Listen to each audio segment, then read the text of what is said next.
The rain hammered against the kitchen window of Romano's, each drop a tiny fist demanding entrance. I pressed my forehead against the cool glass, watching the street below blur into watercolor grays and blacks. My reflection stared back, hollow eyes, hair escaping its bun in damp tendrils. The uniform that had once been crisp now wrinkled after 14 hours of double shifts. "Table 7 needs water," Marco barked from behind me. I nodded without turning, my bones singing their exhaustion. 3 jobs. 3 different worlds I inhabited like a ghost, slipping between them with nothing but determination and desperation holding me upright. The diner at dawn, the cleaning service in the afternoon, and now this. Romano's, where the wealthy came to pretend they understood authentic Italian cuisine. My fingers trembled as I filled the water pitcher. The rent was due in 3 days. Mrs. Chen had been patient, but patience wore thin when you were 2 months behind. The eviction notice felt like a brand against my hip, folded in my apron pocket, a constant reminder that I was failing at the most basic human need: shelter. "Move faster, Ilara," Marco snapped. "This isn't a charity." If only he knew how desperately I wished it were. I pushed through the kitchen doors, the pitcher heavy in my aching hands. The dining room existed in a different dimension.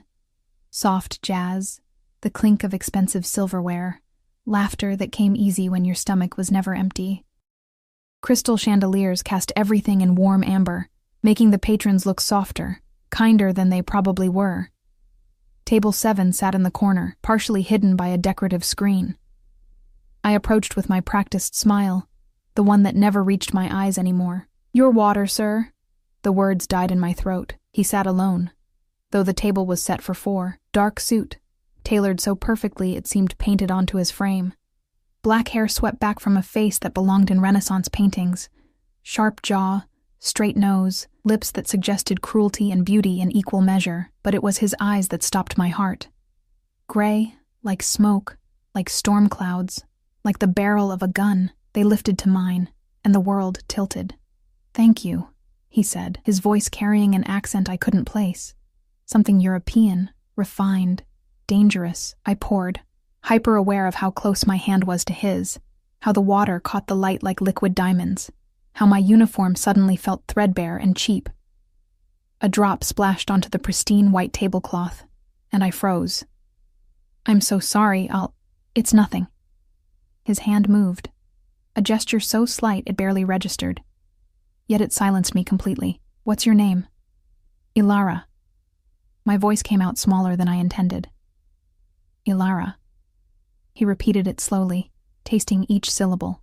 "You look tired, Ilara." Heat flooded my cheeks. Of course I looked tired. I was tired. Tired of being invisible. Tired of working myself to dust for pennies. Tired of pretending I wasn't drowning. "I'm fine," I lied, the automatic response. His lips curved, not quite a smile. "Liar." Before I could respond, the kitchen doors burst open. Marco emerged with 2 other servers, carrying covered dishes that probably cost more than my monthly rent.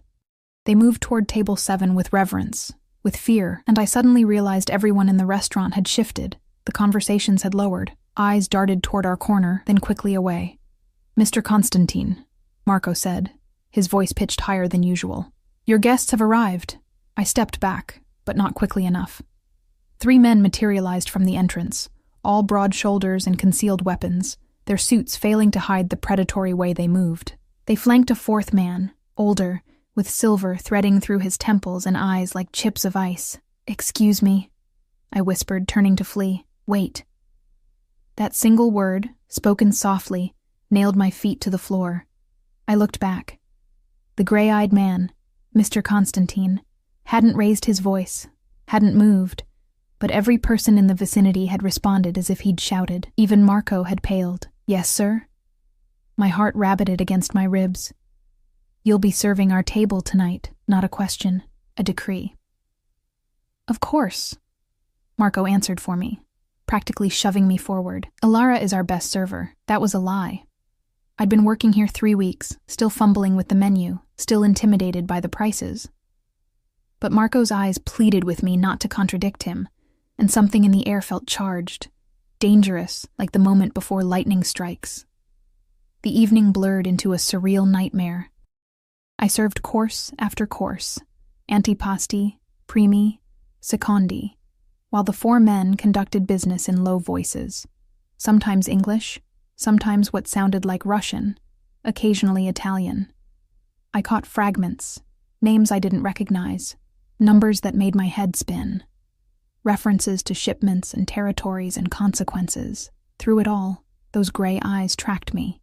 When I poured wine, when I cleared plates, when I stood against the wall waiting for the next summons. It felt like being studied by a wolf, deciding whether you were prey or something else entirely. "The lamb is excellent," the older man said, his accent thicker than Constantine's. "Your establishment has outdone itself, Marco." Marco beamed from near the kitchen, relief evident in every line of his body. "Ilara," Constantine said, and my name in his mouth felt intimate, forbidden. "More wine." I approached with the bottle, my hands steadier now despite my exhaustion. Perhaps I'd moved beyond fear into numbness. I reached between him and the silver-haired man, tipping the bottle carefully. That's when it happened. The older man shifted, his elbow connecting with my wrist. The bottle tilted, and before I could correct it, red wine cascaded across the pristine white tablecloth, across papers I hadn't noticed spread beside his plate, across what looked like blueprints or maps. Time stopped. The restaurant fell silent. Even the jazz seemed to pause, the pianist's fingers hovering above keys. "I'm sorry," I gasped, grabbing napkins, trying desperately to blot the spreading crimson stain. "I'm so sorry, I didn't mean—" The older man stood abruptly, his chair scraping loud in the silence. His face had transformed into something ugly, violent, clumsy little— "Dmitri." One word from Constantine, soft as silk, sharp as a blade. Dmitri's mouth snapped shut, but his eyes promised retribution. I kept dabbing uselessly at the wine, my vision blurring with tears I refused to shed. This job. I'd just lost this job, and probably worse. These men didn't look like the type to forgive accidents. The papers beneath the wine had bled, ink running, whatever information they contained, now ruined. "I'll pay for the damage," I said, though I had no idea how. "I'll work for free, Look at me." I raised my eyes to Constantine's. He'd leaned back in his chair, completely relaxed, while chaos swirled around us. One of his men had moved closer, hand inside his jacket. Marco had rushed over, apologizing profusely, promising I'd be fired, offering complimentary meals for a month. But Constantine only looked at me, his expression unreadable. "Your last name," he said quietly. "What is it?" Of all the questions I'd expected, that wasn't one. "Volkov. Ilara Volkov." Something flickered in his eyes. Surprise? Recognition? It vanished before I could identify it, replaced by something darker, more intense. "Volkov," he repeated, and the way he said it made the hair on my arm stand up. The silver-haired man, Dmitri, had gone very still. The other men at the table exchanged glances laden with meaning I couldn't decipher. "Russian?" Constantine asked, though it sounded like he already knew the answer. "My father was." Past tense, because he disappeared when I was 5, leaving my mother and me with nothing but his surname and debts that had taken years to clear. I never knew him. Interesting. Constantine stood in one fluid motion, and I stumbled backward. He was taller than I'd realized, broader, and he carried violence in the way he moved despite the expensive suit and cultured voice. "Marco, the girl is coming with me." The world tilted again, harder this time. "What?" I managed. "No, I have to finish my shift. I can't—" "You can." He pulled out a wallet, extracted several bills without counting, and dropped them on the table. Hundreds, maybe thousands. "For the inconvenience. Mr. Constantine, that's very generous, but—" Marco started. "The girl," Constantine repeated, and this time there was steel beneath the silk. "Now." Dmitri smiled, and it was the smile of a shark. "Should I have the car brought around?" "Yes." Constantine's attention never left me. "Ilara Volkov, you wanted to leave earlier, didn't you? I heard you talking to yourself by the window." "I just want to leave," you said. My blood turned to ice. He'd been watching me even then, before I'd noticed him. "I meant my shift," I whispered. Not like this." Nevertheless, he extended his hand, and it wasn't a request. "You're leaving. With me." Every instinct screamed at me to run, but I couldn't move. Marco looked torn between relief and concern. The other diners had returned to their meals, but their attention remained fixed on our corner, waiting to see what would happen to the clumsy server who'd ruined the dangerous man's evening. Why? The question escaped before I could stop it. Constantine's smile could have cut glass. "Because your last name just made you the most valuable person in this restaurant. And because, Ilara Volkov, I don't believe in coincidences." He leaned closer, his voice dropping to a whisper only I could hear. "Your father stole something very precious from me, and now, after all these years, his daughter walks into my territory, spills wine on my associate's documents, and expects to simply leave?" His laugh was soft, almost gentle, which made it infinitely more terrifying. "Oh, sweet girl, you're not going anywhere." The car smelled of leather and something darker. Gunpowder, maybe, or the metallic tang of fear that had seeped into the upholstery over time. I sat pressed against the door, as far from Constantine as the back seat would allow, my fingers gripping the handle though I knew it wouldn't open. Child locks, probably, or something more sophisticated in a vehicle like this. The windows were tinted so dark the city lights barely penetrated, turning Chicago into a ghost of itself. Rain still fell, drumming against the roof like fingernails.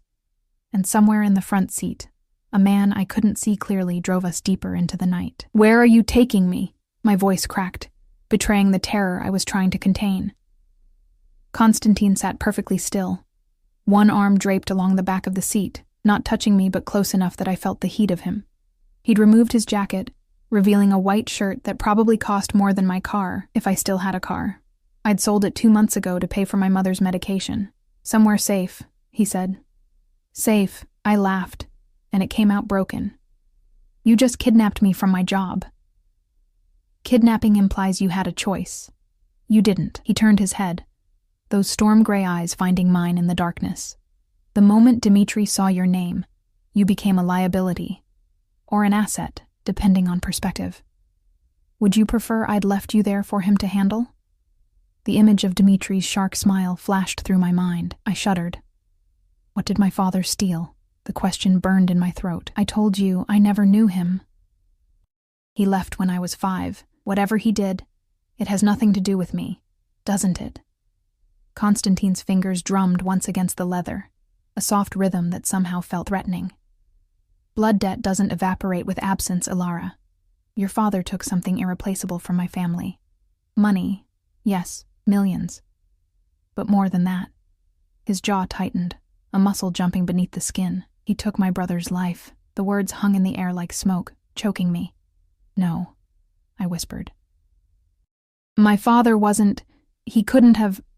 Your father," Constantine interrupted, his voice never rising yet somehow filling every inch of the car, "was Alexei Volkov, one of the best forgers in the Russian underworld. He came to America promising loyalty, promising his skills to our organization. Instead, he created documents that sent my younger brother into a trap. Sergei was 19 years old when they found him in the warehouse. 19. Each word landed like a blow. I tried to process it.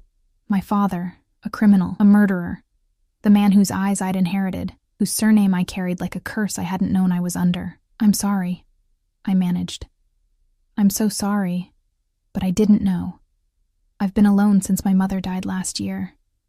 I have nothing, no family, no connections to any of that world. You have his blood." Constantine leaned forward slightly, studying my face with an intensity that made my skin prickle. His eyes, that particular shade of green, almost amber in certain light, I remember them from the last time I saw him, before he vanished like the coward he was. The car turned, pulling into what looked like an underground garage.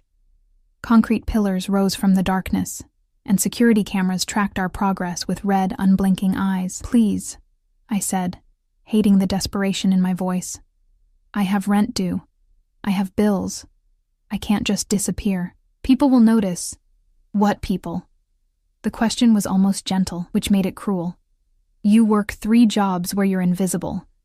You told the dishwasher at Romano's that you hadn't spoken to anyone outside of work in months. You have no family, no friends, no one who would miss you for at least a week. I know, Alara. I've known everything about you since you walked into my restaurant. Ice spread through my veins. You've been watching me? Not me personally, but yes. The car stopped, and the driver, a broad-shouldered silhouette, stepped out and opened Constantine's door. I own Romano's. I own the building where you clean offices. I own a significant share in the diner where you serve breakfast to truckers who don't leave tips. He stepped out, then leaned back in, extending his hand. You've been working in my territory for 6 months. Did you really think I wouldn't notice Alexei Volkov's daughter? My mind reeled. 6 months. He'd known for 6 months and done nothing. Until tonight. Until I'd spilled wine on documents that probably detailed illegal activities I couldn't begin to imagine. I won't tell anyone what I saw, I said quickly. The papers, the conversation. I didn't understand any of it anyway. Please, just let me go. I'll leave Chicago. You'll never see me again. Constantine's expression shifted. Something dark and possessive flickering across his features. Get out of the car, Alara. No. His eyebrows rose slightly, as if surprised I'd dared to refuse. No, I repeated, stronger now despite my shaking hands. You can't keep me here. This is America, not wherever you're from. You can't just steal people, can't I? He withdrew his hand. Yuri, help Miss Volkov from the vehicle. The driver appeared at my door, opening it before I could lock it. He was massive, with a scar running from his temple to his jaw, and eyes that held all the warmth of winter in Siberia. Don't touch me, I warned, pressing harder against the opposite door. Yuri reached in, and I did the only thing I could think of. I kicked. My shoe connected with his chest, and he grunted, more surprised than hurt. But it gave me enough time to scramble across the seat, toward Constantine's open door, toward freedom. I almost made it. Constantine caught me around the waist, pulling me against him with one arm while I struggled. He was solid as stone, immovable, and when I tried to elbow him, he simply tightened his grip until I couldn't breathe properly. Stop, he commanded, his breath warm against my ear. You'll hurt yourself. Let me go. I twisted, managed to get one arm free, and swung blindly. My fist connected with something, his shoulder maybe, and pain exploded through my knuckles. He sighed, a sound of infinite patience, and adjusted his hold. Suddenly, I was cradled against his chest, my struggles useless against his strength. He carried me like I weighed nothing, striding across the garage toward an elevator that opened as we approached. Put me down, I demanded, but the fight was draining out of me. Exhaustion, terror, and the surreal horror of my situation pressed down like a physical weight. Soon. He stepped into the elevator, and Yuri followed, pressing a button marked P, penthouse. Of course. The elevator rose smoothly, and I sagged in Constantine's arms, too tired to maintain my resistance.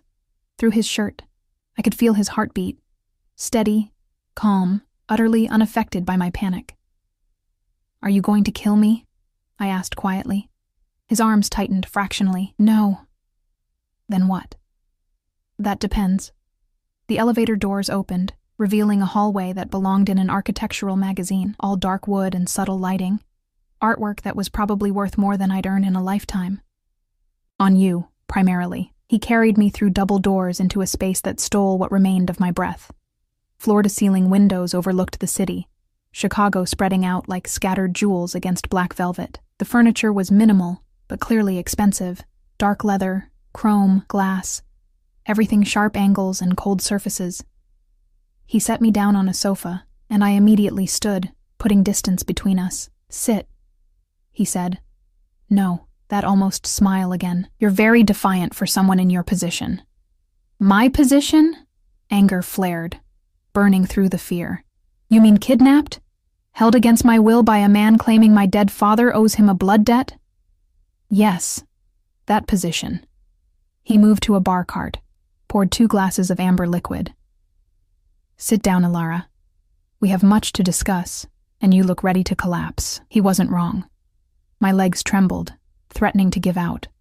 But I remained standing, chin lifted, refusing to show more weakness than I already had. Constantine crossed to me, holding out a glass. It's whiskey. Very expensive. It won't hurt you. Like I'd drink anything you gave me, poisoning you would be counterproductive. He took a sip from the other glass, then switched them, offering me his. Better. I stared at the whiskey, at his long fingers wrapped around the crystal, at the silver ring on his right hand engraved with symbols I didn't recognize. Everything about him screamed danger, yet something in his expression had softened, just slightly. Why am I here? I asked instead of taking the glass.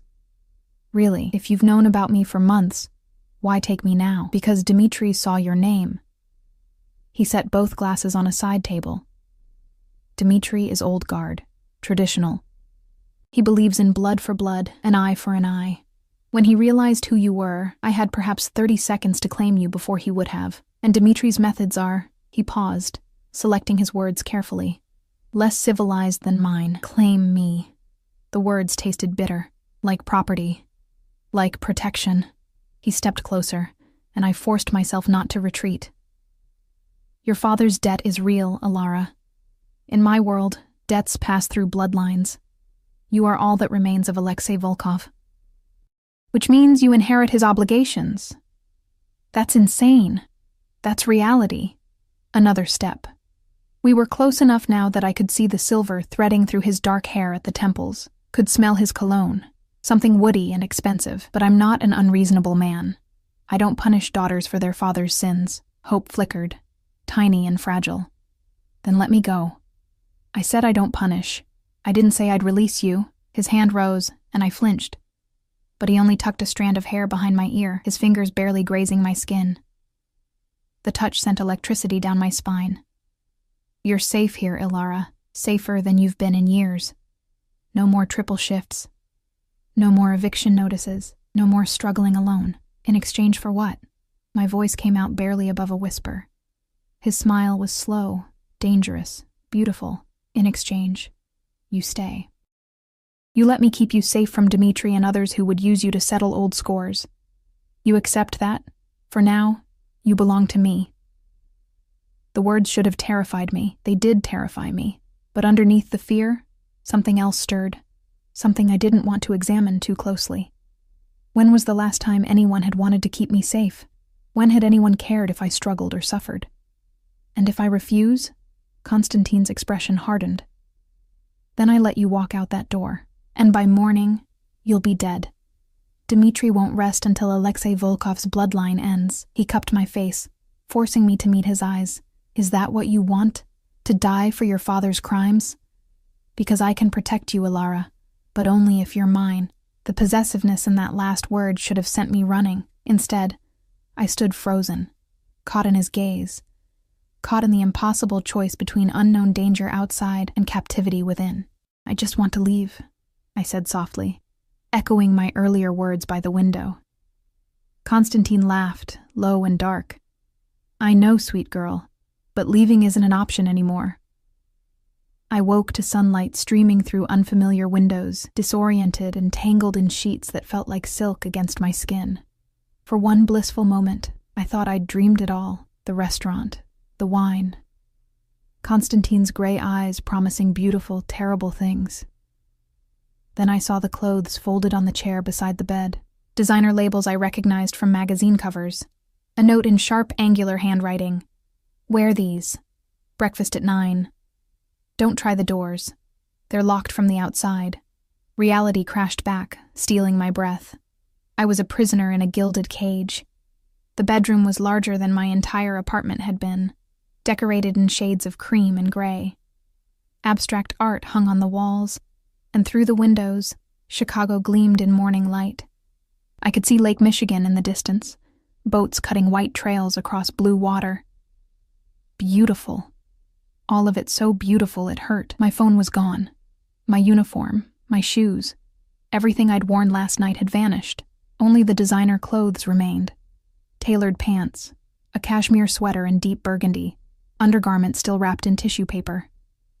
Even my size was correct. He's known everything about you for 6 months. I dressed mechanically, my hands shaking. The clothes fit perfectly, hugging curves I usually hid beneath baggy uniforms and clearance rack bargains. The woman in the mirror looked expensive, polished, nothing like the exhausted server who'd spilled wine 12 hours ago. I tried the bedroom door. Locked, as promised. The windows didn't open. I was 3 stories up anyway, judging by the view. Even if I could break the glass, there was nowhere to go but down. At exactly 9 o'clock, the lock clicked. Yuri stood in the doorway, his scarred face impassive. "Mr. Constantine is waiting." I considered refusing, staying in the room, staging some small rebellion, but my stomach growled, reminding me I hadn't eaten since yesterday afternoon, and curiosity gnawed at me. What did a Mafia boss eat for breakfast? What did he want from me now? I followed Yuri through the penthouse, registering details I'd missed in last night's panic. Security cameras in every corner, bulletproof glass. Doors that required keycards or biometric scans. This wasn't just a home, it was a fortress. We entered a dining room dominated by a table that could seat 12. Constantine sat at the head, reading a tablet, coffee steaming beside him. He'd traded last night's suit for dark slacks and a gray shirt, sleeves rolled to reveal forearms corded with muscle. A shoulder holster broke the civilized illusion, the gun handle visible against his ribs. He looked up as I entered, and something flickered in his eyes. Approval, maybe, at seeing me in the clothes he'd chosen. "Good morning, Ilara. I trust you slept well?" "Like a kidnap victim," I said flatly. His lips twitched. "Sit. You need to eat." The table was laden with food, eggs, pastries, fresh fruit, smoked salmon, cheeses I couldn't name. Enough for 10 people, prepared by staff I hadn't seen or heard. Ghosts serving a ghost. I sat as far from him as possible, at the opposite end of the table. Constantine sighed. "That's unnecessary. I won't bite. Forgive me for not trusting you. I don't ask for trust. I ask for pragmatism." He stood, taking his coffee and plate, and moved to sit beside me instead, close enough that his knee brushed mine beneath the table. "You're here. You're safe. You're wearing clothes that cost more than a month's rent. The situation could be considerably worse." Could it? I grabbed a croissant, tearing it apart more violently than necessary. "I'm locked in a penthouse by a man who thinks he owns me because of something my father did before I could even read. I don't think I own you." He leaned back, studying me with that unnerving intensity. "I'm simply stating facts. In my world, you're mine until the debt is settled. How we handle that reality is up to you." I bit into the croissant, forcing myself to chew, to swallow past the lump in my throat. It tasted like heaven, buttery and perfect, and I hated that something so small could bring me pleasure in this nightmare. "What do you want from me?" I asked quietly. "Many things." He sipped his coffee, deliberate, measured. "First, information. Tell me about Alexei. What do you remember?" "Nothing useful. I was 5 when he left." The old pain stirred. Dull now, but never quite gone. "My mother said he had business overseas. She kept expecting him to come back. He never did." "No messages? No contact at all?" "Nothing. We struggled for years. My mother worked herself sick trying to keep us afloat. Bitterness crept into my voice. Whatever debt he owed you, he paid it with her life. The stress destroyed her. Cancer took the rest." Constantine's expression remained neutral, but something shifted behind his eyes. "I'm sorry for your loss. Are you?" I set down the croissant, appetite gone. "Because it seems like you're continuing his legacy of destruction." "I'm keeping you alive." His voice hardened. "Dmitri has connections throughout the city. He's already sent inquiries trying to locate you. If he discovers you're under my protection, he'll challenge it. If he finds you unprotected," he didn't finish, but the implication hung heavy between us. "So I'm bait." "No, you're leverage." He reached out, fingers grazing my wrist where my pulse hammered visibly. "And you're under my protection, which means anyone who touches you answers to me." And the possessiveness in his tone sent conflicting signals through my body. Fear, and something dangerously close to excitement. I jerked my hand away. "I didn't ask for your protection. You didn't have to." He stood abruptly, moving to the windows.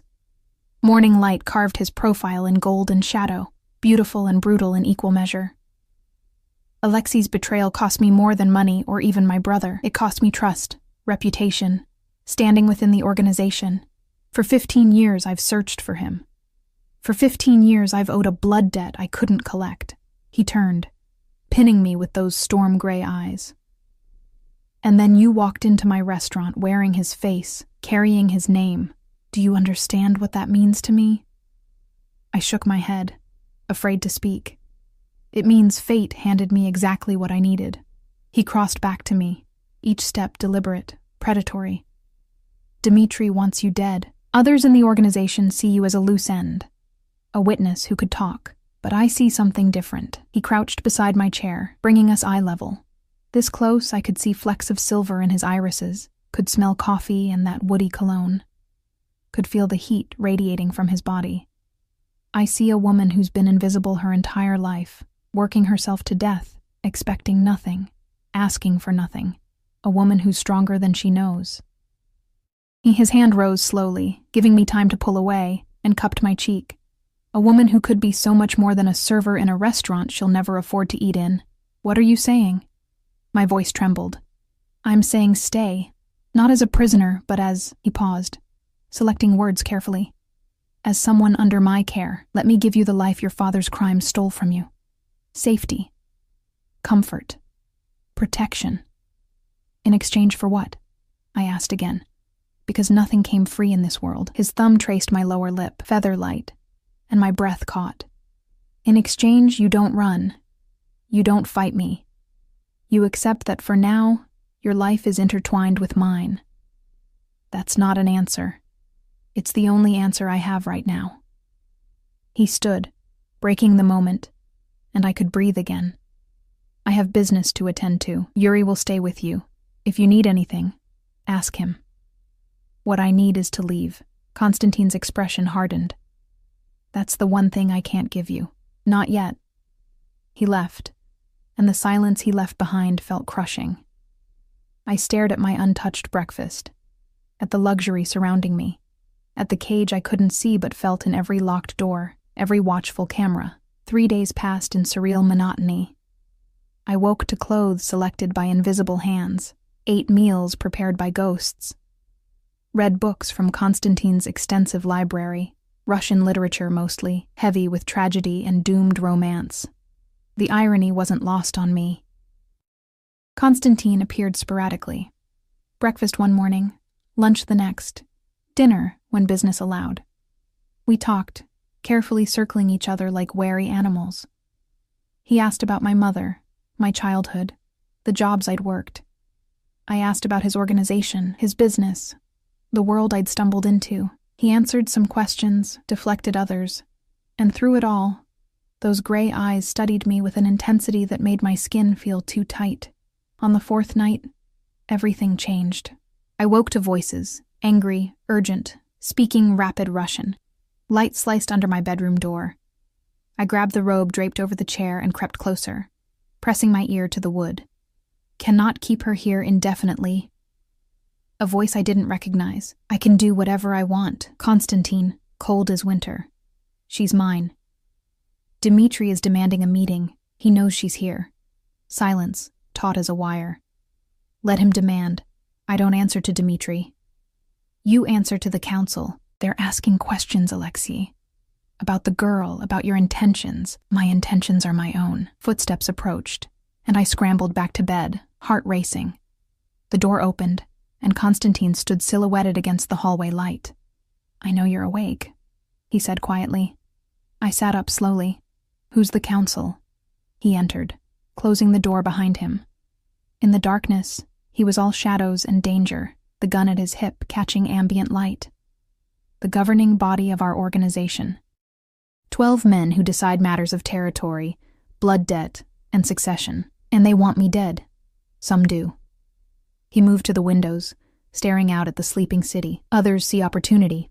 A few want to use you against me. Why would they?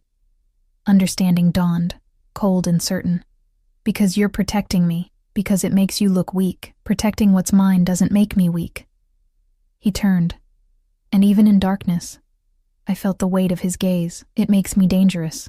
I'm not yours, I whispered. but the words lacked conviction. He crossed to the bed in 3 strides, looming over me. Aren't you?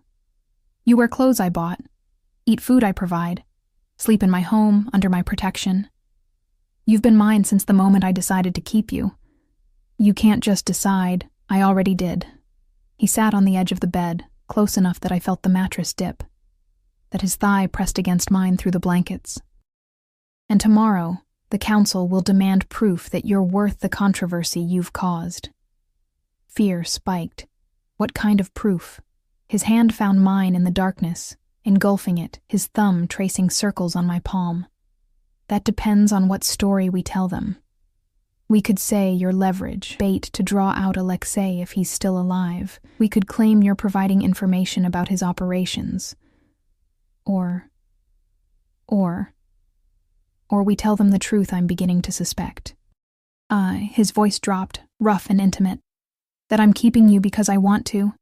Because something about you, your defiance, your strength despite everything trying to break you, fascinates me. Because when I look at you, I don't see Alexei Volkov's daughter. I see Alara, and I want her for myself. The confession hung in the air between us, dangerous and intoxicating. My pulse thundered in my ears. You don't even know me, I managed. Don't I? His free hand rose, cupping my face in the darkness. I know you take your coffee black because cream is an unnecessary expense. I know you walk home from work to save bus fare. I know you donated plasma twice a week until it made you too weak to stand your shifts. I know you're alone in this world, fighting battles no one sees, expecting no help, asking for no mercy. Each word landed like a touch. You've been watching me. Yes. No apology, no shame. And what I've seen makes me want to keep watching, to keep you safe, to give you everything you've been denied. I don't want your money. No, you want freedom. His thumb traced my cheekbone. But freedom is an illusion, Ilara. Everyone answers to someone. Everyone is bound by something. The question is, who do you choose to be bound to? Before I could answer, his phone buzzed. He pulled away, checking the screen, and his expression went cold. Dmitri just arrived downstairs with 6 men. He's demanding I surrender you for council judgment. Terror flooded through me. What are you going to do? Konstantin stood. All business now. The moment of intimacy shattered. I'm going to show him exactly what happens to people who demand things from me. He moved to the door, then paused. Stay here. No matter what you hear, stay in this room. Wait. But he was gone, and the lock clicked with terrible finality. I disobeyed. The moment Konstantin's footsteps faded, I was at the door, pressing my ear against the wood. Voices drifted up from below, sharp, aggressive Russian punctuated by Konstantin's low, controlled responses. I couldn't understand the words, but I understood the tone, threat, challenge, violence simmering just beneath the surface. Something shattered. Glass.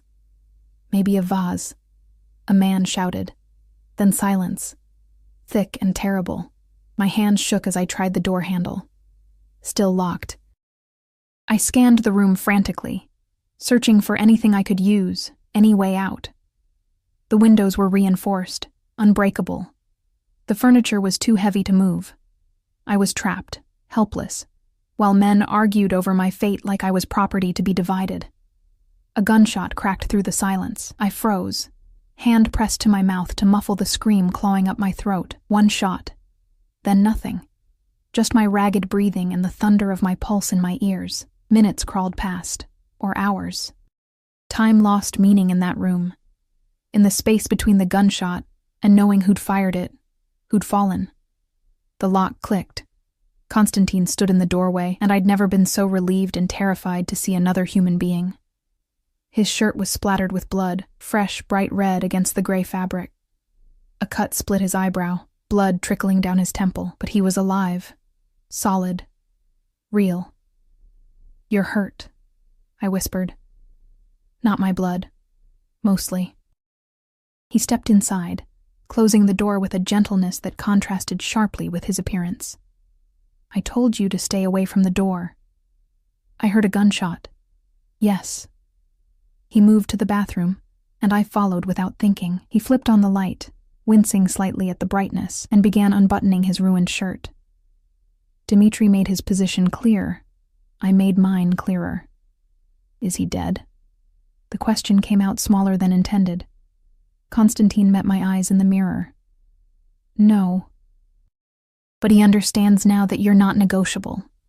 He shrugged off the shirt, revealing a torso mapped with scars, some old and faded, others relatively recent. A fresh cut ran along his ribs, still seeping blood. He shot first. I shot better.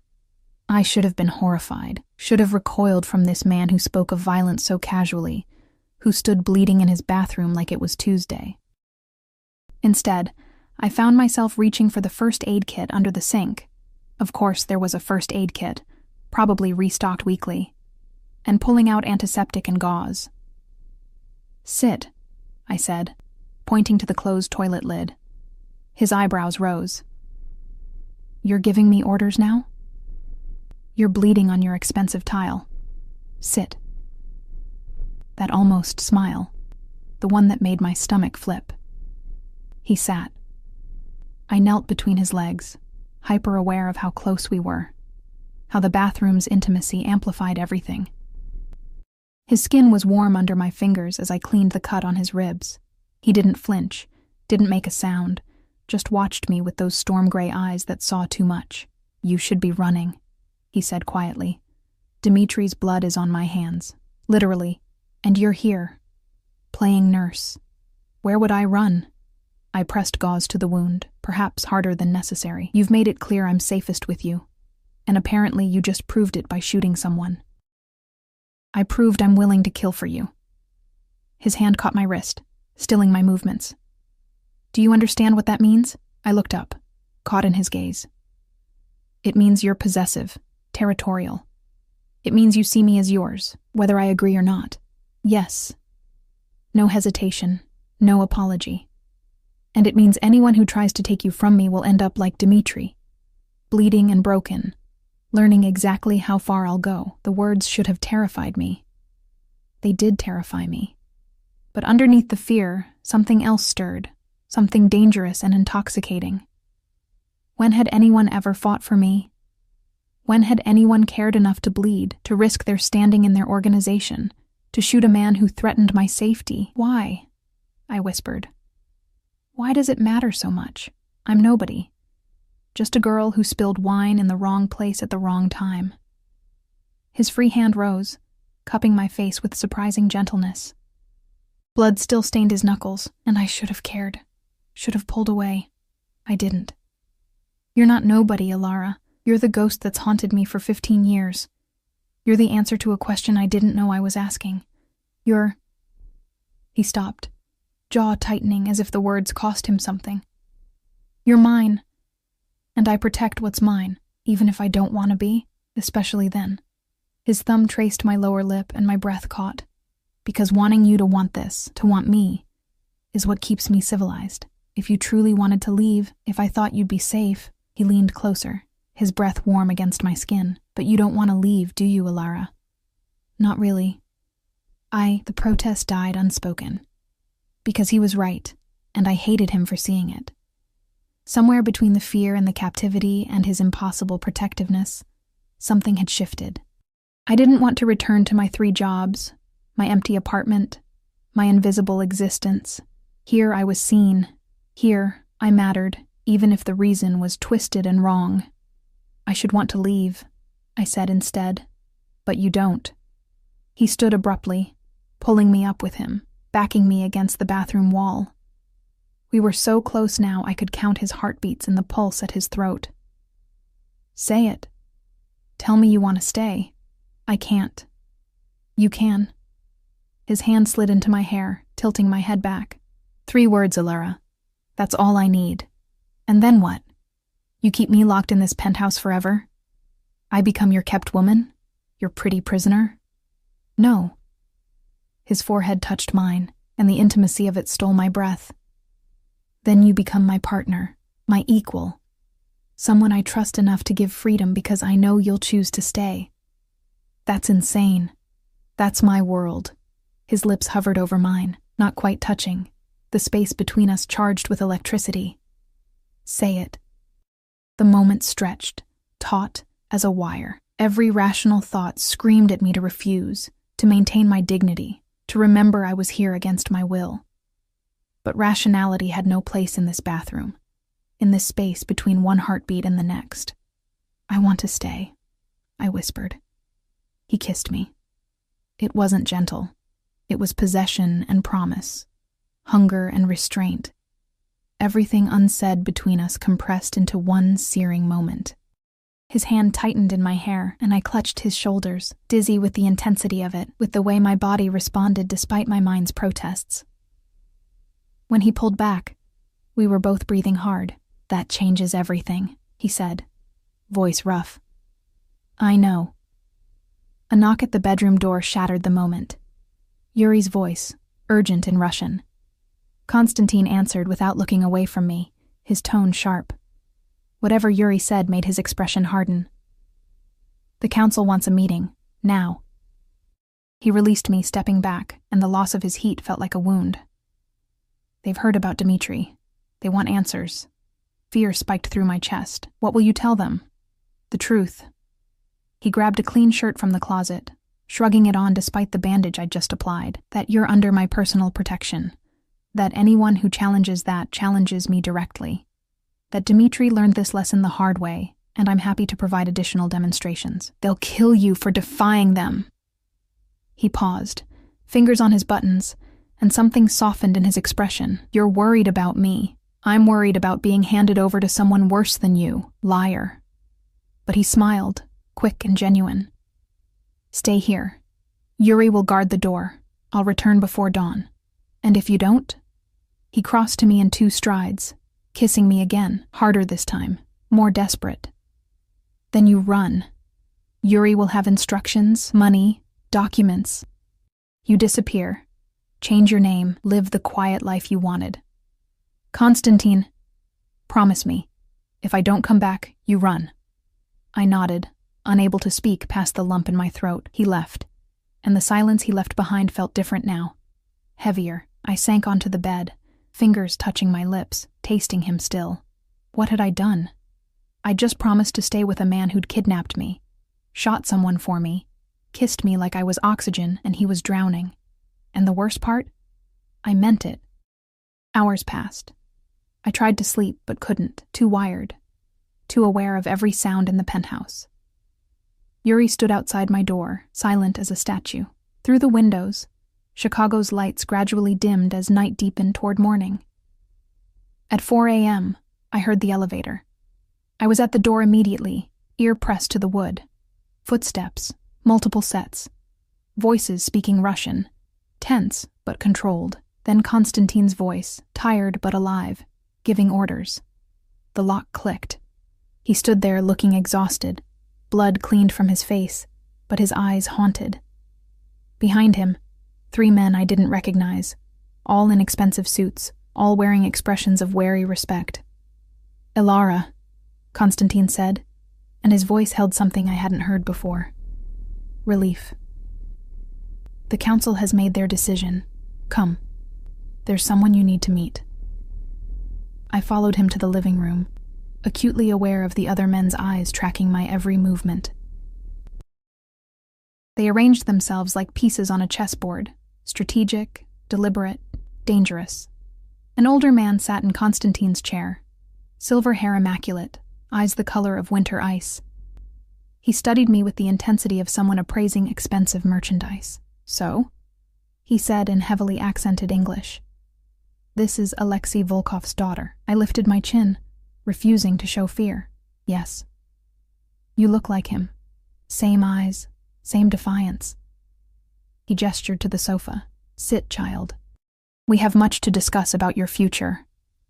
Konstantin moved beside me, his hand finding the small of my back. A gesture of support, of ownership, of warning to the others. "Victor is head of the council. Whatever he says, you answer honestly. Do you understand?" I nodded, sitting because my legs threatened to give out. Victor's gaze never left my face. "Your father stole from us, betrayed us. caused the death of good men. He leaned forward, clasping his hands. Normally, blood debt demands blood payment. Dmitri argued for your execution. Others suggested alternative uses for a young woman in your position. Bile rose in my throat, but Konstantin made a compelling case for a different solution. Victor's lips curved, though it wasn't quite a smile. He claims you are valuable not as punishment, but as redemption. That through you, the Volkov name can be restored to honor within our organization. I don't understand, I whispered. He wants to marry you. The words hung in the air like smoke. I turned to Konstantin, searching his face for confirmation, for denial, for any sign this was another manipulation.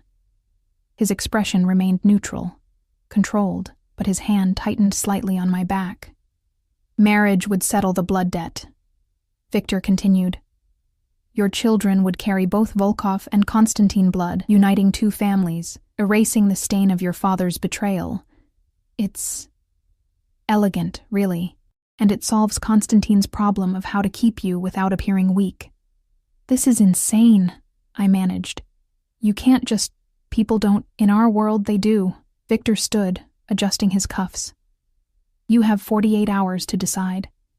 Accept Konstantin's proposal, and you live as his wife, with all the protection and privileges that entails.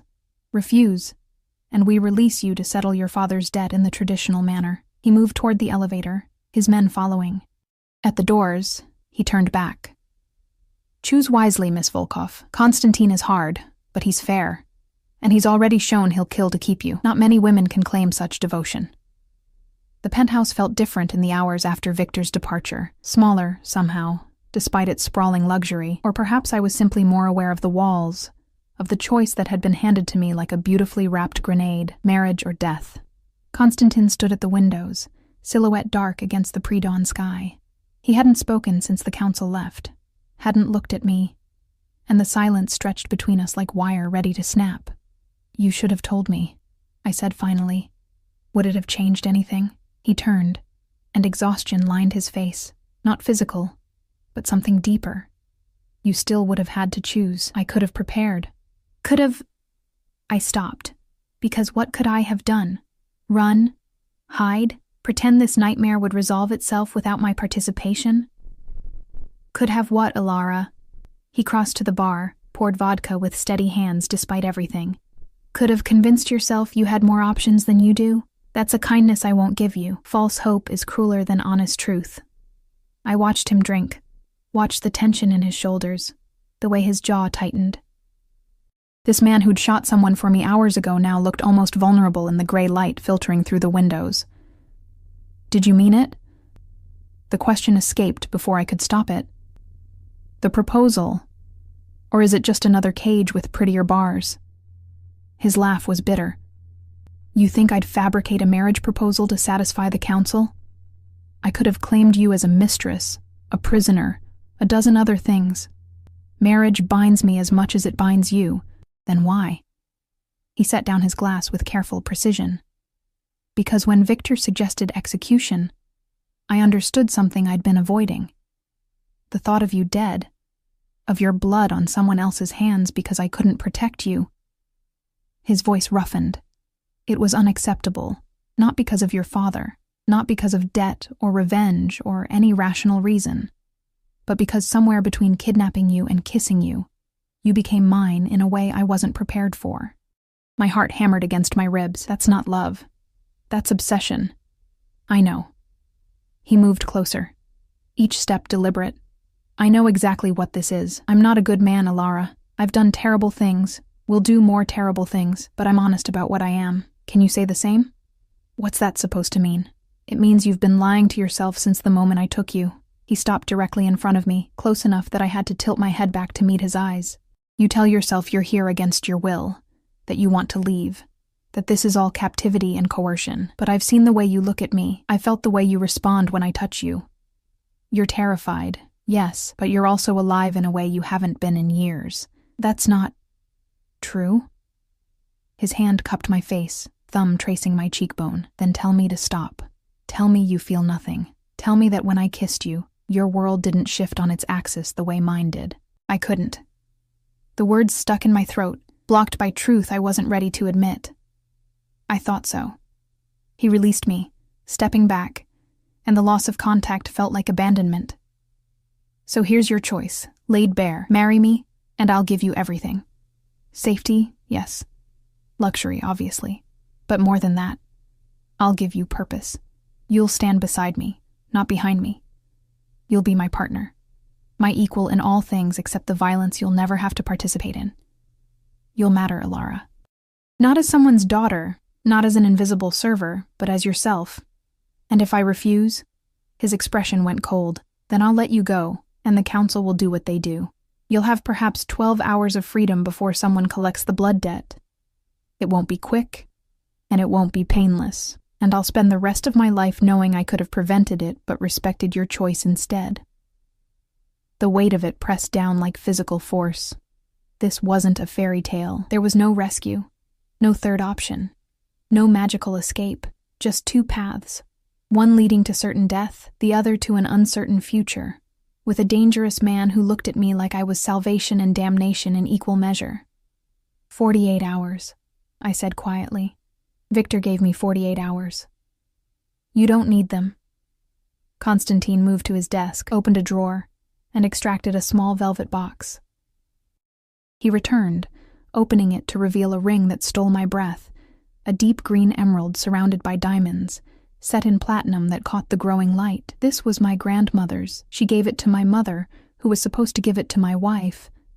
But my mother died when I was 16, and I've kept it locked away ever since. He took my hand, and I didn't pull away. I'm not asking you to love me, Alara. I'm not even asking you to trust me yet. I'm asking you to choose life. Choose the chance to become more than you were. Choose me, and I swear on my brother's grave that I'll spend every day proving you made the right decision. The ring felt cool against my palm, heavy with history and expectation. I looked at it, then at him, then at the windows where dawn was breaking over Chicago, painting the sky in shades of pink and gold. If I say yes, I began slowly, things change. I'm not a prisoner anymore. I'm not locked in this penthouse, not followed everywhere, not treated like property. Agreed. And I want to do something. Work, maybe. Or study. Something that's mine, that you can't control. His lips twitched. Negotiating already. My grandmother would have liked you, he sobered. Yes. Whatever you want to do, I'll support it, within reason. I can't have my wife working night shifts in dangerous neighborhoods, but a business, education, charity work, whatever drives you. And you stop lying to me. No more secrets about who you are or what you do. I won't be shielded like a child. That one's harder. He considered, weighing something internal. I'll tell you everything that doesn't put you in additional danger. Some things are better left unknown. Not to protect my interests, but to protect you. Can you accept that? I thought about it. About all the things I'd learned in the past few days. All the violence I'd glimpsed. Did I really want to know every detail of his business? Every death he'd ordered? Every crime committed in his name? As long as you never lie directly to my face, I said. Omission I can handle. Lies, I can't. Deal. He held out his hand, formal, like we were closing a business arrangement. In a way, I supposed we were. Anything else? Just one thing. I took his hand, but didn't shake it. Instead, I pulled him closer. Close enough to see the silver in his gray eyes, the faint scar on his chin, the exact moment surprise registered on his face. If we're doing this, if I'm choosing to stay, choosing you, then you need to understand something too. What's that? I'm not the helpless girl you kidnapped from Romano's anymore. You've woken something up in me, Constantine. Something that's been sleeping for too long. So if you expect a docile wife who asks no questions and causes no trouble, you've made a terrible mistake. His smile was slow, genuine, beautiful, good. Docile would bore me within a week. He pulled me against him, ring box still pressed between our hands. Say it. Say you'll marry me. I looked at the ring, at his face, at the dawn breaking behind him. Somewhere out there, my old life waited. Empty apartment, unpaid bills, triple shifts, invisible existence. It would be easy to mourn it, to pretend I was giving up something precious. But I'd be lying. Yes, I whispered. I'll marry you. He kissed me then, deep and claiming, and when he slid the ring onto my finger, it fit perfectly. Like it had been waiting for me all along, like everything. The spilled wine, the council meeting, even my father's ancient betrayal had been leading to this moment. 3 months later, I stood in a different penthouse, this one ours, purchased together, decorated with my input and his money. Constantine had been true to his word. I wasn't a prisoner. I came and went with security, yes, but freedom within the constraints of his world. I'd enrolled in business classes at Northwestern, started a foundation for children of incarcerated parents, found purpose in places I'd never thought to look. The wedding had been small, private, attended only by the council and a handful of Constantine's most trusted associates. Victor had given me away, ironic, considering he'd been ready to order my execution weeks before, but in this world, pragmatism trumped sentiment. I was useful now. Valuable. A bridge between old grudges and new alliances. I'd learned the truth about my father in those months. Constantine had investigators track down what really happened. Alexei hadn't just stolen money and forged documents. He'd been working with the FBI, selling information, setting up elaborate stings. Sergei's death hadn't been intentional, but it had been the consequence of Alexei's choices. And when it all fell apart, when his cover was blown, he'd run. Abandoned his family to clean up the mess he'd created. Learning that had hurt worse than not knowing. But it also freed me. I wasn't responsible for his sins. I was just responsible for my own choices going forward. You're thinking too hard again. I turned from the window to find Constantine watching me, jacket off, sleeves rolled up, looking more relaxed than I'd ever seen him. 3 months of marriage had softened some of his harder edges, though he was still dangerous, still ruthless when necessary. But with me, he was different. Gentle, almost tender. Just remembering, I said. The restaurant? He crossed to me, arms sliding around my waist, chin resting on my shoulder. The wine you spilled that changed everything?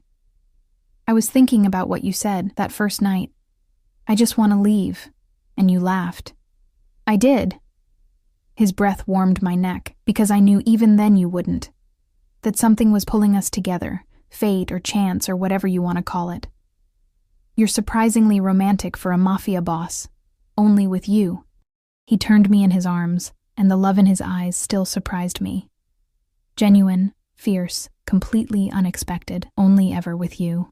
I kissed him, tasting coffee and contentment, and somewhere in the background, my phone buzzed with a message from my professor, my new friend from class, my life that was mine, and real, and full. I need to go, I said against his lips. Study group in an hour. Yuri will drive you. I know. I pulled back, straightening his collar out of habit. Will you be home for dinner? Wouldn't miss it. Victor's coming by after, some business with the ports, nothing you need to worry about. There it was, the omission, the line between his world and mine that we'd agreed to maintain. I nodded, accepting it, because I'd learned that some knowledge came with too high a price. Be careful, I said. Because despite everything, the worry never quite left. This world was dangerous, and Constantine had enemies who would love to hurt him through me, always. He kissed my forehead, my nose, my lips. Go. Learn things. Make me proud. I grabbed my bag and headed for the elevator. Yuri materializing from wherever he lurked to accompany me. At the doors, I turned back. Constantine stood framed by the windows, Chicago spreading out behind him, looking every inch the powerful man he was. Hey, I called. He looked up. I love you.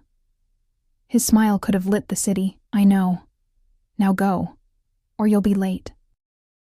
The elevator descended, carrying me toward my afternoon, my education, my future. And as the doors closed, I caught my reflection in the polished metal. Designer clothes, confident posture, emerald ring catching the light, the girl who'd spilled wine and changed her fate. I'd chosen this life, chosen him, chosen to transform captivity into partnership, fear into something that resembled love.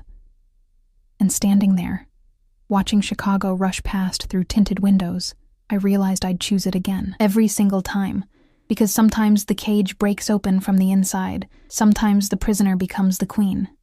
And sometimes the most dangerous man in the city looks at you like you're the only thing worth protecting in his entire violent, complicated world. I'd wanted to leave that night in the restaurant, exhausted and invisible, and drowning in my own life. Now, I was exactly where I belonged, home.